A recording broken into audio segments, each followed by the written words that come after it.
Corona है ये मोदी जी का बहुत अच्छा रिश्तेदार है। उन्होंने पहले बताया था कि जब कब जाएगा, जब पूरा कोरोना काल में पूरा देश अपने घरों में कैद था, उस समय नरेंद्र मोदी जी ने बिहार में चुनाव करवा दिया था। वहाँ पे लाखों आदमियों की रैली हो रही थी, हर जगह कोरोना था, लेकिन बिहार में कोरोना नहीं था।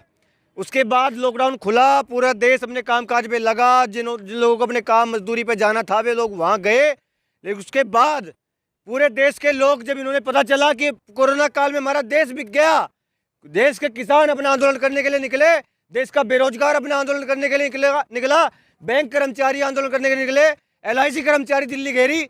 इन सभी लोगों ने, जिन लोगों का हक इन लोगों ने खा लिया था, उन लोगों ने दिल्ली घेरी।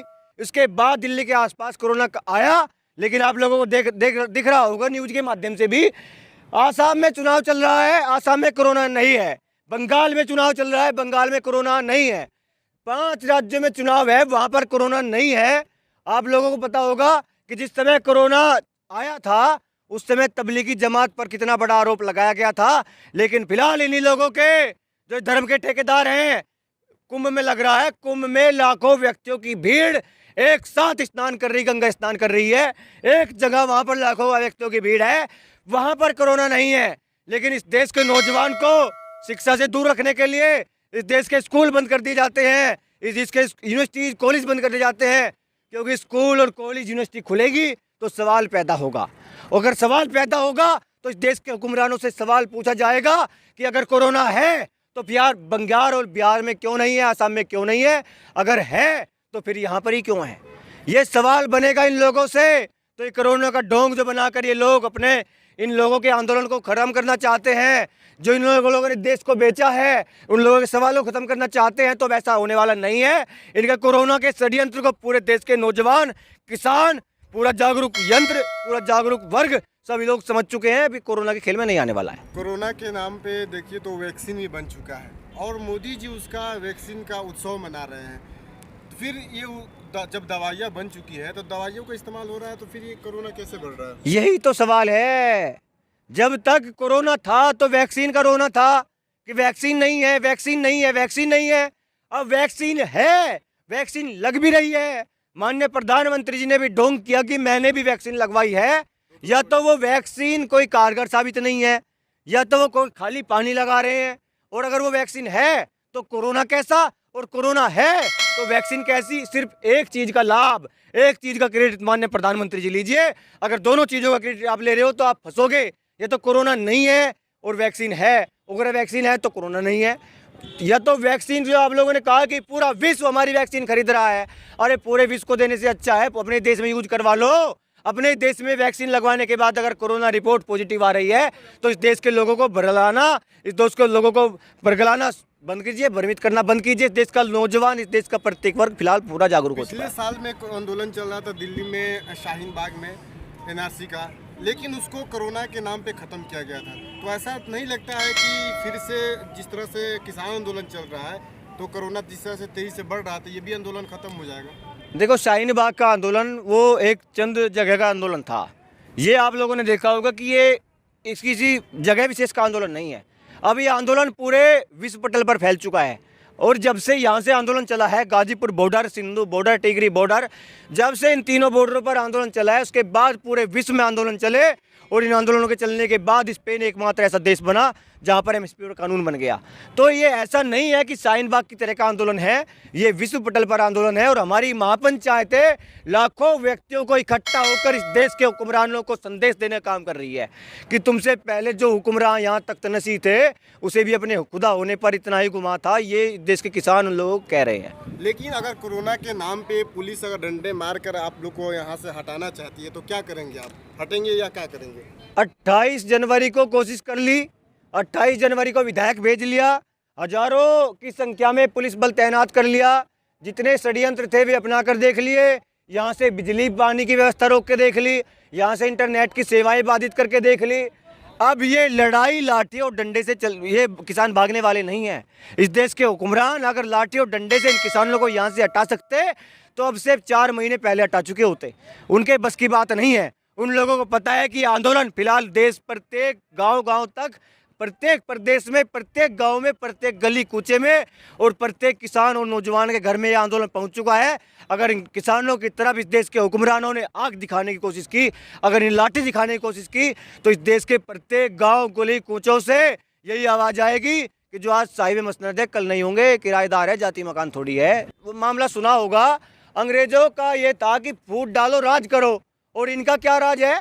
इनका भी फूट डालो राज करो। जाति और धर्म के आधार पर इस देश को इतना तोड़ दो, जाति और धर्म के आधार पर इन दोनों लोगों को इतना लड़वा दो कि आने वाले समय में वे आपस के भाई के अपने मोहल्ले में रहने वाले सचिन को अपने ही मोहल्ले में रहने वाले अब्दुल से इतनी नफरत हो जाए कि उसे मार काट पर उतारू हो जाए, और इनके फर्जी लोग अपने गले में भगवा पहनकर जय श्री राम का नारा लगाते हुए इनके मोहल्ले में जाए और वे इस पर वोट मांगने का काम करें। तो जो असामाजिक तत्व है वे यही सत्ता में बैठे लोग हैं। इन लोगों को अब भी सुधर जाना चाहिए, और सुधर इस देश की जनता नौजवानों को भी जाना चाहिए, जिन्होंने इस देश के हुक्मरानों को जाति और आधार पर, धर्म के आधार पर वोट डालने का काम किया है। इस देश में जाति और धर्म के आधार पर वोट डालने वाले नौजवानों सुनो, अगर तुम्हारे काम आएगी तो यूनिवर्सिटी आएगी, तुम्हारे काम आएगी तो स्कूल और कॉलेज आएंगे। मंदिर और मस्जिद में जाकर आप लोग अंबानी और रानी नहीं बन सकते। अगर आप लोगों पे मंदिर में जाकर आप लोग सोचते हो कि आप लोग कामयाब हो जाओगे, तो आप लोग अंबानी इस देश का सबसे बड़ा व्यापारी नहीं, मंदिर और मस्जिद में बैठा पुजारी और मौलाना इस देश का अंबानी और रानी होता। तो इस देश के नौजवानों को, इस देश के जो नौजवान हैं उन लोगों को भी समझने की और जागरूक होने की आवश्यकता है। बेरोजगारी का आलम है। पिछले लॉकडाउन की वजह से बेरोजगारी भी बढ़ गई थी। फिर से ऐसा लग रहा है कि लॉकडाउन लगेगा, जिसकी वजह से प्रवासी जो मजदूर हैं अपने गाँव की तरफ लौटना शुरू कर दिए हुए हैं, तो फिर बेरोजगारी बढ़ेगी। इसके लिए सरकार, बेरोजगारी तो इस देश में चरम सीमा पर है। 27 सितंबर को प्रधानमंत्री जी का जन्मदिवस आता है। उस दिन पूरे देश के बेरोजगारों ने एकजुट होकर ट्वीट किया, और आप लोगों को पता होगा करोड़ों की संख्या में ट्वीट था। उस दिन बेरोजगारों ने बेरोजगार दिवस मनाने का काम किया, और अंतर्राष्ट्रीय स्तर पर लोगों ने देखा ट्विटर के माध्यम से कि एक तरफ हमारे देश के प्रधानमंत्री का जन्मदिवस था, उस जन्मदिवस के कहीं जिक्र नहीं था, सिर्फ एक बेरोजगारी दिवस ट्रेंडिंग में था। तो इस देश में बेरोजगारी चरम सीमा पर है, और ये जो हमारे देश के मजदूरों को प्रवासी बताने का काम करते हैं, इससे इस देश के मजदूरों का, इस देश के नौजवानों का, हमारा भी दिल दुखता है। प्रवासी क्या होता है? प्रवासी होता है दूसरे देश से यहाँ पर आकर काम करने वाला, जो दोबारा अपने देश में जाए। इन्होंने अपने ही देश के लोगों को, बिहार, बंगाल, उत्तर प्रदेश, हरियाणा, पंजाब, महाराष्ट्र से आए हुए लोगों को, अपने ही देश के लोगों को प्रवासी मजदूर बता दिया। अरे प्रवासी शब्द का मतलब इन लोगों को पता नहीं है, तो इस देश के लोगों को पकौड़ा बिकवाएंगे क्या? इस देश के लोगों पर ये ठेली लगवाएंगे क्या? या इस देश के लोगों को कूड़े से निकली हुई गैस के पकौड़े खिलवाएंगे ये लोग? तो इस देश में प्रधानमंत्री जी ने आने से पहले 2014 में वादा किया था कि मैं 2 करोड़ रोजगार प्रत्येक वर्ष तुम्हें दूंगा। 7 साल हो चुके हैं भाई साहब, 14 करोड़ रोजगार हमारा उधार है। इस देश के नौजवानों ने, आप लोगों ने पता होगा कि लॉकडाउन के बाद भी अभी एसएससी के छात्र थे या उससे अलग छात्र थे, अभी ट्विटर किया था, 70 लाख ट्विटर इस देश के बेरोजगारों ने किया था। उसके बाद इतनी उत्पीड़न वाली सरकार है, इतनी हिटलरशाही वाली सरकार है कि शाम तक प्रत्येक ट्वीट उन लोगों के डिलीट कर दिए गए। वे ट्वीट 4 दिन तक चलते, कम से कम 4-5 दिन तक, और इस देश के हुक्मरानों के कान आवाज़ खुलाने का काम करते। मोदी जी अभी रिसेंटली बच्चों से वार्ता करते हुए उन्होंने कहा, बच्चों से सलाह दिया से आप एग्ज़ाम में कठिन प्रश्न पहले हल करें, तो वो खुद कठिन प्रश्नों से भागते हैं। कैसे देखते हैं? अगर मोदी जी उन बच्चों से कह रहे हैं कि कठिन परिश्रमों से, कठिन प्रश्नों से ना भागे, तो मोदी जी 2014 से सत्ता में है और 7 साल उन्हें सत्ता में बैठे हो चुके हैं। आज तक मोदी जी का एक पर्सनल इंटरव्यू देश की मीडिया के पास नहीं है, तो वे क्यों प्रश्नों से भागते हैं? अपने मन की बात कर जाते हैं, इस देश के जन की बात नहीं करते। वे इस देश के किसानों से आकर यहाँ पर बात नहीं करते, तो अपने आप तो प्रश्नों से भागते हो, और इसी देश के नौजवानों को, छात्रों को, परीक्षकों को आप लोग कहते हो कि परीक्षा को एक युद्ध के रूप में लेना चाहिए। तुम एक योद्धा हो। अरे क्या परीक्षा में कैसी बात, मजाक वाली बात कर रहे हो भाई साहब? क्या परीक्षा में युद्ध छिड़ने वाला है? आप अपने देश के बच्चों को युद्ध सिखा, एक कलम चलाएंगे या तलवार चलाएंगे? तो कलम की ताकत उन लोगों को समझानी चाहिए। उन्हें जो आप लोग कह रहे हो ना कि ये परीक्षा को युद्ध के रूप में लो, अरे वहाँ जाकर इन्हें तलवार नहीं चलानी, गोली नहीं चलानी, उन्हें सिखाओ परीक्षा के बारे में कि कलम की ताकत क्या होती है। आप उन्हें युद्ध सिखा रहे हो।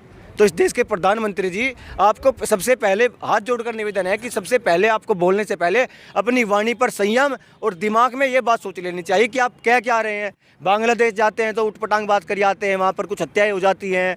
हमारे देश में आते हैं तो किसी प्रकार की बात करते हैं। जापान में जाते हैं तो वहाँ के राष्ट्रपति को गीता देकर कहते हैं कि मैं आपको गीता तो दे रहा हूँ, लेकिन मेरे देश का सेक्युलर बुरा मान जाएगा। अरे आप लोगों, आप मना कर दो इस देश के खुले मन से कि आप सेक्युलर नहीं हो। हमारे देश का संविधान की पहली जो किताब है, किताब के पहले प्रस्तावना पर पहले पन्ने पर सेक्युलर शब्द लिखा हुआ है। ये धर्मनिरपेक्ष देश है। ये क्या सेक्युलर से क्या आप लोग समझते हो? तो इस देश के प्रधानमंत्री जी, आपको बोलने से पहले अपनी वाणी पर, अपने दिमाग पर संयम रखना चाहिए।